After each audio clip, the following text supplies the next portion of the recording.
Oke. Assalamualaikum warahmatullahi wabarakatuh. Waalaikumsalam. Oke.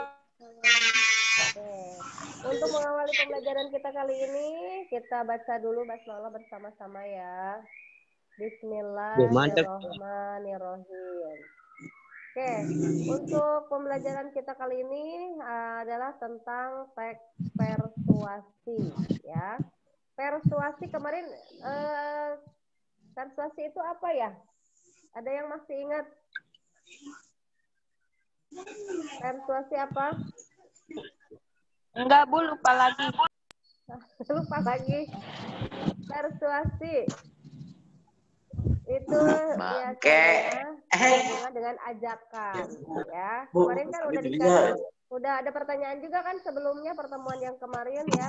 Biasanya untuk kalimat persuasi kata kuncinya ada kata apa? Ada kata apa yang biasa digunakan dalam kalimat persuasi? Ada kata ayo, ada kata mari, ya. Itu adalah contoh-contoh kata yang biasa digunakan dalam teks persuasi. Ibu akan share screen ya. Bentar. Teks persuasi.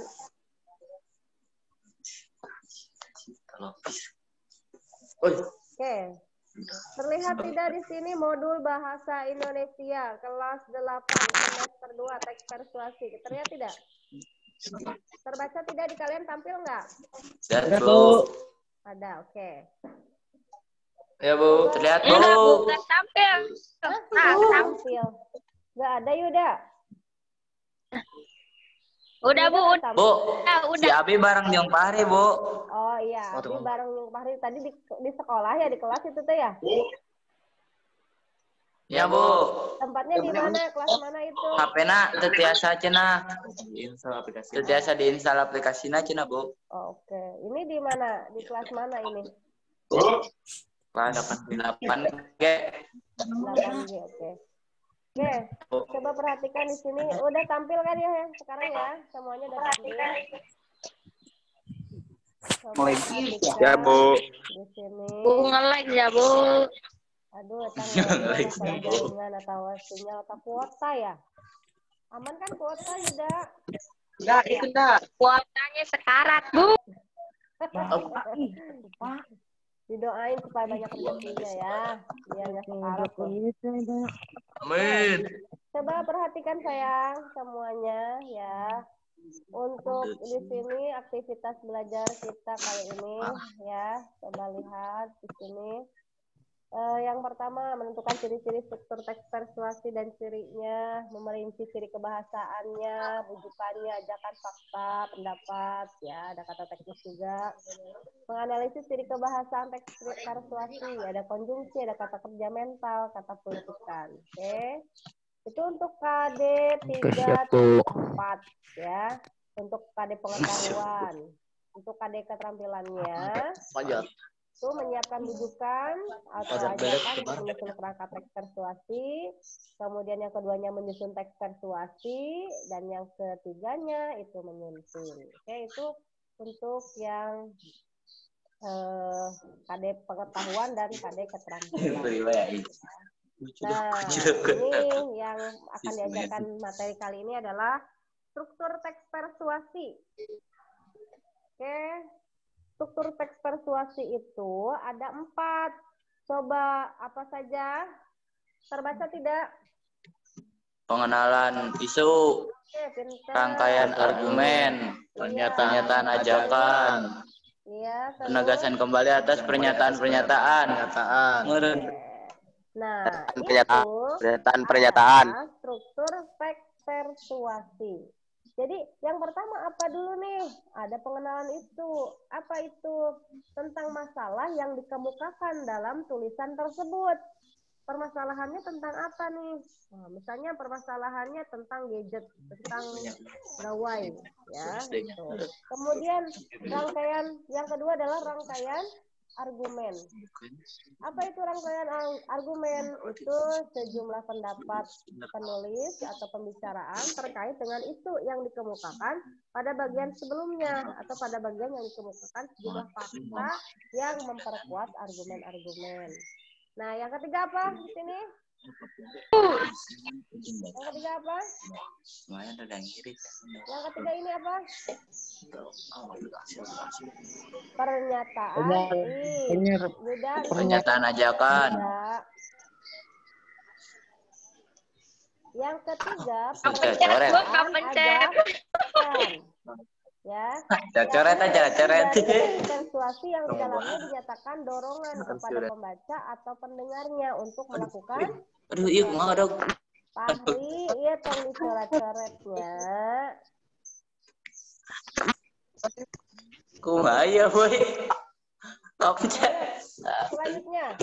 Apa? Siabe, Bu. Yang keempat apa? Penegasan kembali atas pernyataan. Kembali atas pernyataan.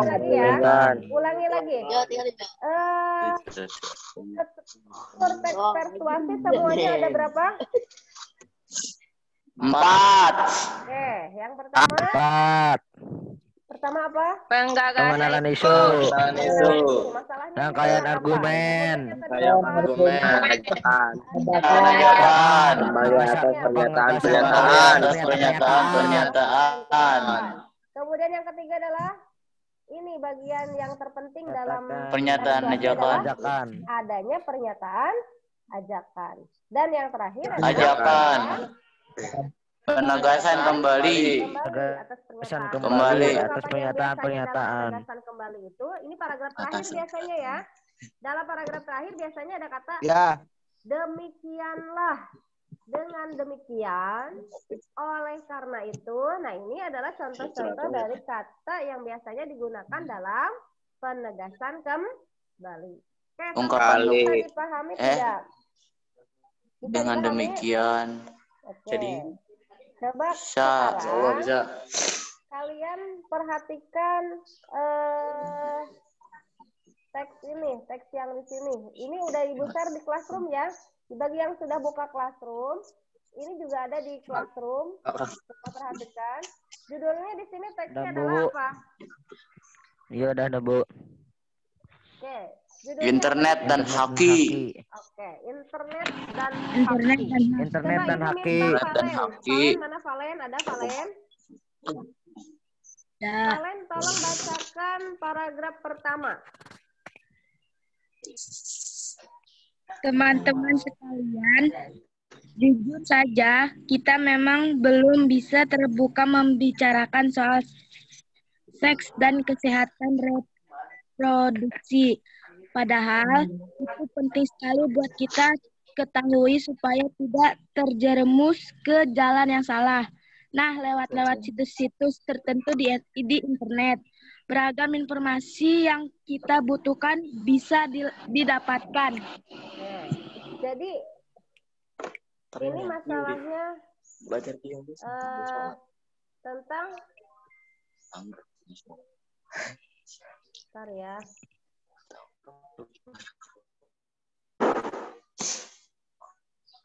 Halo, masih terdengar suara Ibu? Masih Bu. Kecil. Suaranya masih kecil. Ngelag, Bu. Ngelag, bentar. Ngelag, Bu. Bener, ngelag. Wah, Ngelag Bu. Ini ngelag. bentar. Ngelag Bu.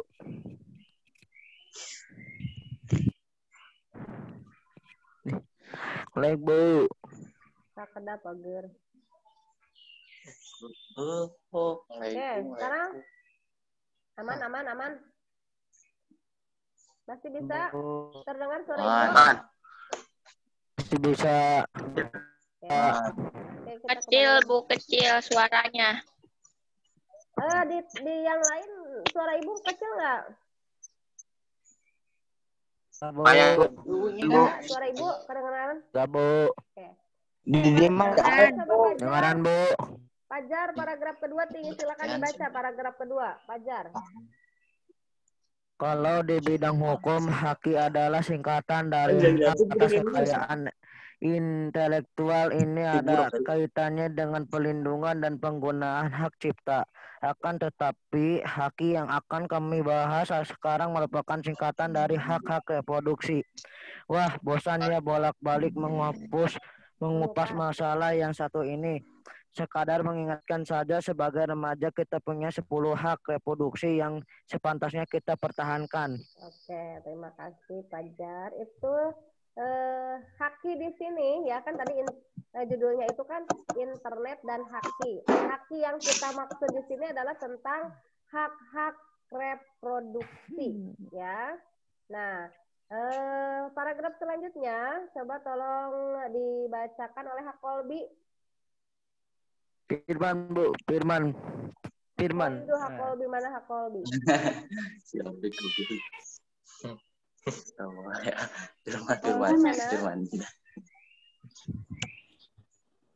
Dari 10,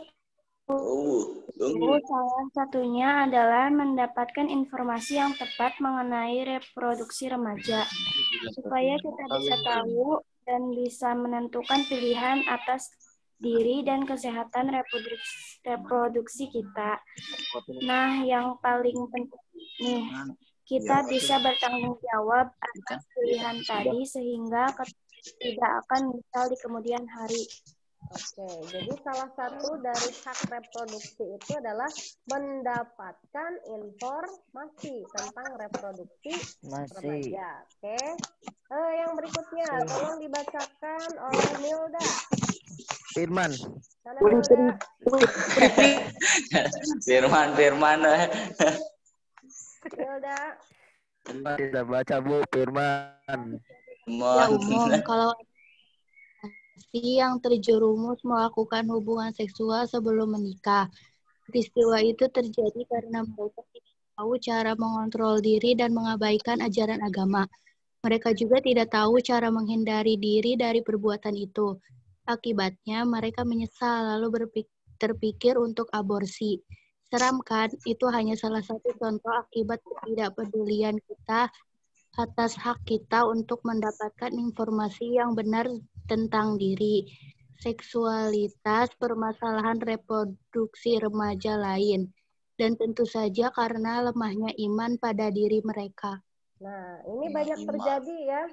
Ini banyak terjadi pada remaja yang tidak tahu informasi yang sebenarnya tentang hak reproduksi, sehingga banyak melakukan hal-hal yang seharusnya tidak dilakukan, apalagi mereka masih remaja dan mereka tentu saja yang melakukan hubungan seksual sebelum menikah, mereka tentu saja mengabaikan ajaran agama, berarti tidak kuat iman.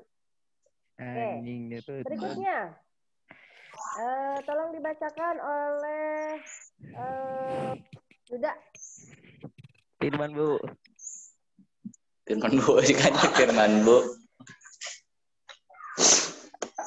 Ayo Yuda. Nah, Yuda gerak. Riwayat si Yuda mada. Aneh ada dong. Gerak dak. Bersyukurlah sekali kalau orang tua kita berbaik hati, mau berbagi dan bertukar sama kita tentang apa saja yang kita tanyakan sama mereka. Masalahnya buat orang tua juga ternyata tidak segampang itu membicarakan soal seks, reproduksi remaja, dan sebagai isu lain.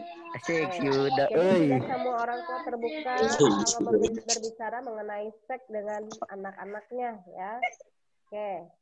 Yang berikutnya, coba tadi saya Firman, bolehlah baca Firman, mana Firman? Ya, Bu, si Firman, Bu. Yes. Gerak, Firman baca. Yang mana, Bu? Itu yang tadi setelah bersyukur apa paragraf. Opik chicken dendam, Opik.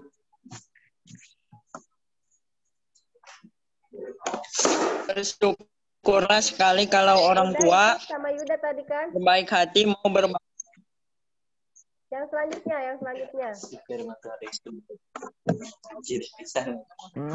Sama Firman. Untuk sudah akrab dengan teknologi internet, media ini memungkinkan kita untuk mencari informasi semua kebutuhan kita. Banyak situs di internet yang menyediakan berbagai informasi tentang seksualitas dan reproduksi remaja. Hanya saja kemampuan teknologi termasuk internet bisa dia bisa bersifat sebagai teman penyedia informasi yang tepat, tapi bisa juga sebagai devil advocate, teman yang malah justru menjerumuskan kita ke perbuatan yang tidak baik. Nah, sekali lagi kita harus hati-hati. Aduh, Firman. Parah. Nah, kita harus hati-hati dan waspada dengan situs-situs yang akan kita kunjungi. Dan nge-lag. Oke. Dan nge-lag, Bu. Oke, berikutnya ke paragraf terakhir. Paragraf terakhir tolong dibacakan oleh Abi, Bu. Opik, Bu. Kaila ada? Iswan. Kaila. Bisa gitu betul bisa. Ada nggak Kaila? Kaila ada? Oh, tak. Aja. Oh, kalau nggak ada Ahmad Ahmad udah ya.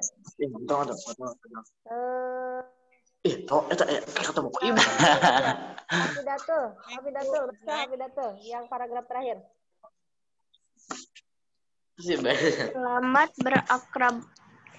Selamat berakraban. Ini bidang Yang buka menambah wawasan. Buka Kan termasuk ia dalam menjalani hidup ini. Kita tidak tertipu. Buka Pada hal-hal yang mikrofonnya ya, kalau ada yang lagi ngomong. Dan juga dilarang. Ini teman di Cileter soal jalan di sana. Fahri, di-mute dulu ya, mikrofonnya matikan dulu ya, kalau ada yang baca ya. Oke, terima kasih tadi Hafidatul. Jadi intinya tadi, ini kita yang teks ini membicarakan tentang internet dan haki. Internet, ini jaringan internet ya. Kemudian haki tadi hak-hak reproduksi. Hak-hak reproduksi ini adalah hak yang harus kalian miliki, terutama adalah mendapatkan informasi mengenai reproduksi remaja. Nah, kenapa sampai banyak yang terjerumus ke dalam hal-hal yang tidak baik ya? Karena mereka tidak tahu mengenai bahayanya hubungan seksual pada saat remaja. Karena misalnya alat reproduksi kalian belum matang dan sebagainya, sehingga terjadilah